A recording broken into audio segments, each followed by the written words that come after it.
ओम नमः शिवाय, नमस्ते। मंगल का राशि परिवर्तन होने जा रहा है।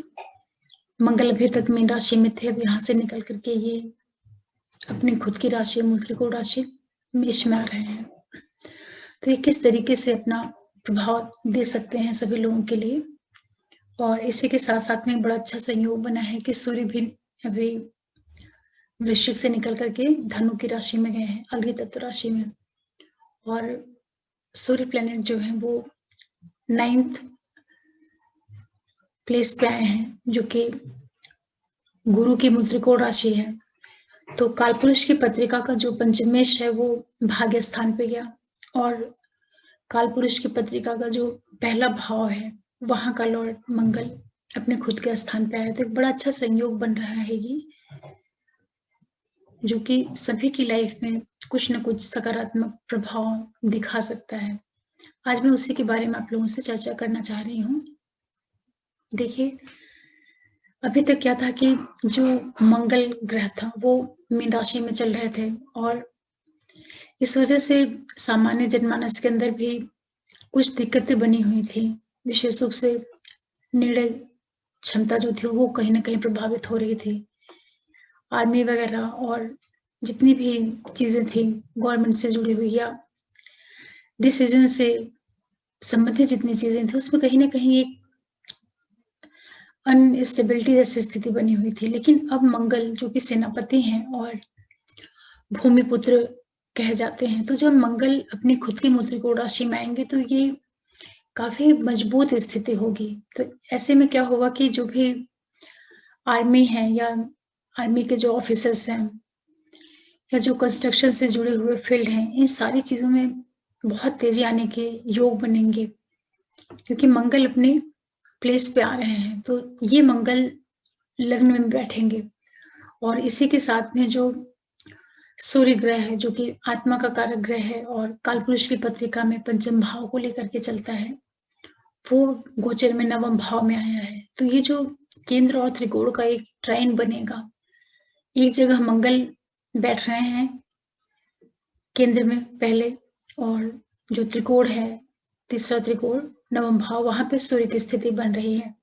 तो यहाँ पे सूर्य और मंगल आपस में मिलकर के बहुत पॉजिटिव परिणाम देने का काम करेंगे। इसमें ये देखने को मिलेगा कि सामान्य तौर से मोस्टली जो लोग एजुकेशन से जुड़े हैं या किसी भी क्रिएटिव फील्ड से जुड़े हुए लोग हैं, उनकी चीजें काफी उभर करके सामने आएंगी, उनको भाग्य का सहयोग मिलना शुरू होगा। और चूंकि सूर्य अपने कारक स्थान पे गए हैं, क्योंकि वो पिता के भी कारक हैं और नवम भाव में गए हैं, तो अभी तक जो पिता से संबंधित लोगों को कुछ दिक्कतें रही होंगी, उनमें भी कहीं ना कहीं एक सुधार देखने को मिलेगा। तो ये बड़ा अच्छा संयोग बना है गुरु और सूर्य और मंगल का। और मंगल चूंकि लग्न में आ जाएंगे, तो विशेष रूप से जो अभी तक लोग अपने स्वास्थ्य को लेकर के या ब्लड से संबंधित चीजों को लेकर के कहीं परेशानी रही होगी, या आगजनी जैसी जो स्थितियां बन रही थी, उन सारी चीजों में सुधार देखने को मिलेगा। कुल मिलाकर के ये है कि प्लैनेट्स जो आने वाला टाइम है, इसमें मोस्टली प्लैनेट्स काफी अच्छी स्थिति में हो रहे हैं, क्योंकि राहु भी वृषभ में है, जो कि उनकी उच्च की राशि है। केतु भी वृश्चिक में है, वो भी उनकी अच्छी राशि है। वो आध्यात्म मोक्ष के भाव में है।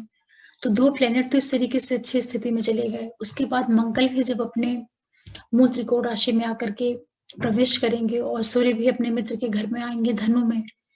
इसके अतिरिक्त शनि भी काफी अच्छी स्थिति में है, मकर में है।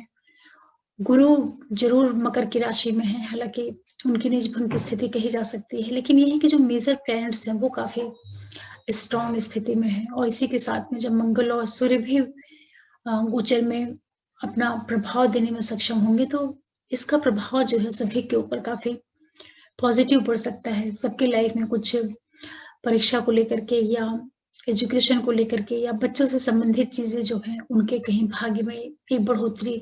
कहने का तात्पर्य ये है कि सभी की लाइफ में कुछ ना कुछ पॉजिटिव इवेंट्स जरूर होने चाहिए आने वाले कम से कम 1 महीने के भीतर में, क्योंकि इस तरीके के ग्रह गोचर निर्मित हो रहे हैं। और अभी आप लोगों ने देखा होगा कि जो पिछला टाइम था, करीब लास्ट 7 मंथ से सभी की लाइफ में एक उत्साह में कमी, चाहे आप इसको कोरोना से भी जोड़ के देख सकते हैं, लेकिन ये है कि प्लेनेट जो मंगल है, जो कि ऊर्जा का कारक ग्रह है, उत्साह का कारक ग्रह है, उसकी स्थिति कमज़ोर थी। तो जब किसी ग्रह की स्थिति कमज़ोर होती है गोचर में, तो उसका प्रभाव कहीं न कहीं अप्रत्यक्ष रूप से सामान्य लोगों के जीवन के ऊपर भी पड़ता है। हालाँकि सभी की हॉरोस्कोप में मंगल की स्थिति अलग होगी, उसके अकॉर्डिंग ही परिणाम मिलेगा। लेकिन एक मोटे तौर पे जो देखा जाता है कि गोचर में भी जब कोई ग्रह आता है, तो क्या उसकी स्थिति है, उसका भी कहीं न कहीं एक कंबाइंड इफ़ेक्ट ज़रूर देखने को मिलता है। तो अभी तक आप लोगों ने देखा होगा कि हर तरफ एक आपाधापी वाली स्थिति बनी हुई थी। जितनी आर्मीज़ हैं या जो वर्ल्ड लेवल पर भी आप देख रहे होंगे कि एक असमंजस जैसी स्थिति बनी हुई थी, कोई डिसीज़न नहीं ले पा रहा है ठीक से, या चीज़ें बहुत अच्छी स्थिति में नहीं थी। लेकिन मंगल के मेष में आने के बाद बहुत अच्छी चीज़ें खुल कर के सामने आएँगी।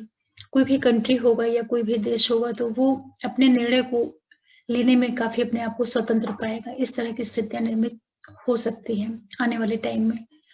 और नया साल भी शुरू हो रहा है। नए साल में ग्रहों की स्थितियाँ भी काफ़ी कुछ अच्छी हो रही हैं, तो ये शुभ संकेत है। और इस मंगल का जो परिवर्तन हो रहा राशि का, मीन से निकल कर के जब ये मेष राशि में आएँगे, तो इसका क्या प्रभाव पड़ेगा सभी लग्न और राशि वालों के लिए, उसके लिए मैं अलग से वीडियो डालूँगी। ये एक सामान्य चर्चा थी आप लोगों के साथ में कि मंगल मेष में आकर के किस तरह से अपना प्रभाव दिखा सकते हैं, और मंगल जब मेष में आएँगे, तो यहाँ पे ये 3 नक्षत्रों से होकर के निकलेंगे, अश्विनी से, भरणी और कृत्तिका से।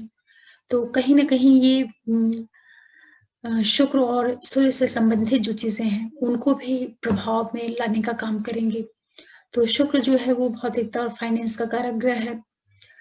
तो समाज में भी आप देखेंगे कि लोगों के यहाँ कहीं न कहीं एक धन वृद्धि, या 7वाँ भाव जो होता है व्यापार का होता है, जीवन साथी का होता है, उस भाव से संबंधित भी शुभता या एक बढ़ोतरी देखने को मिलेगी।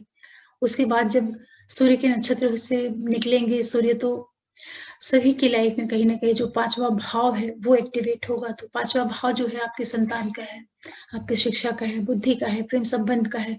तो इन क्षेत्रों से भी कोई न कोई एक सकारात्मक पॉजिटिव परिणाम लोगों को देखने को मिल सकता है। तो आज मैंने सोचा कि ये जो ट्रांज़िट होने जा रहा है मंगल का, इसका क्या प्रभाव पड़ सकता है आप सभी लोगों के लिए, उसी के बारे में कुछ बात करूँ। तो आशा करती हूँ कि मंगल का जो ये ट्रांज़िट है, इसकी आप संक्षिप्त एक जानकारी समझ पाए होंगे कि क्या प्रभाव मिल सकता है जब मंगल मेष में आएगा। सभी के अंदर एक उत्साह की वृद्धि अवश्य होगी। और आप लोगों से एक रिक्वेस्ट करूँगी कि अगर आप लोग पहली बार देख रहे हैं मेरा चैनल और पसंद आ रहे हों वीडियोज़, तो आप हमारे चैनल को सब्सक्राइब कर सकते हैं, लाइक कर सकते हो, शेयर कर सकते हो। बेल आइकन को ज़रूर प्रेस करके रखिए, जिससे मैं कोई भी नया वीडियो डालूँ, तो नोटिफ़िकेशन आप लोगों तक पहुँचे। आगे मैं फिर ज्योतिष से संबंधित कोई विषय पे लेके आऊँगी वीडियो। तब तक के लिए ओम नमः शिवाय, नमस्ते।